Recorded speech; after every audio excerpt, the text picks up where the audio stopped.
ഇന്ന് ഇന്ത്യ രാജ്യത്തെ നരേന്ദ്രമോദി വീണ്ടും അധികാരത്തിൽ വന്നതിന്റെ പിന്നിൽ ഈ കബാലയും തെൽമൂദുമാണ്. ജോ ബൈഡൻ അമേരിക്കയിൽ അധികാരത്തിലിരിക്കുന്നതിന് പിന്നിൽ ഈ കബാലയും തെൽമൂദുമാണ്.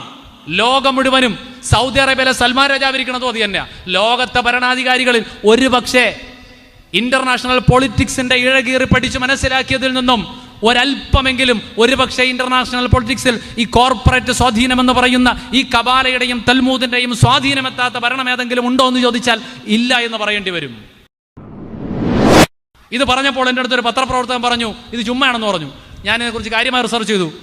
ഇതിന്റെ പുറകിൽ ന്യൂയോർക്ക് ടൈംസിന്റെ വാർത്തയാണ്. ഇതിനെക്കുറിച്ചുള്ള ന്യൂയോർക്ക് ടൈംസിന്റെ വാർത്തയാണ്. ഇതിന്റെ വീഡിയോ ഉണ്ട്, എൻ്റെ കയ്യിലുണ്ട് ഇതിന്റെ വീഡിയോ.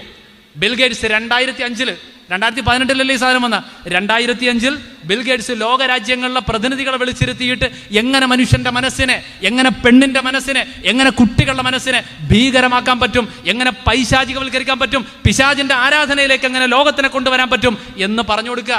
അതിന്റെ ആ വീഡിയോയുടെ ഭാഗം ഞാൻ കാണിച്ചു തരാം.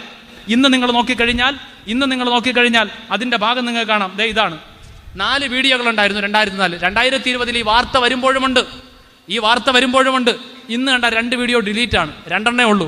ആ 2 ഉള്ളിൽ ഇത് ബിൽഗേറ്റ്സ് കാണിക്കുന്ന ആ വീഡിയോയിൽ ഈ കേരളത്തിലും കൊച്ചിയിലും തിരുവനന്തപുരത്തും കോഴിക്കോട്ടും പട്ടണ പ്രദേശങ്ങളിലെ കോട്ടയത്തും ഉൾപ്പെടെ സാത്താൻ സേവയുടെ കേന്ദ്രങ്ങൾ പിശാചിനെ ആരാധിക്കുന്ന മനുഷ്യരുണ്ട്.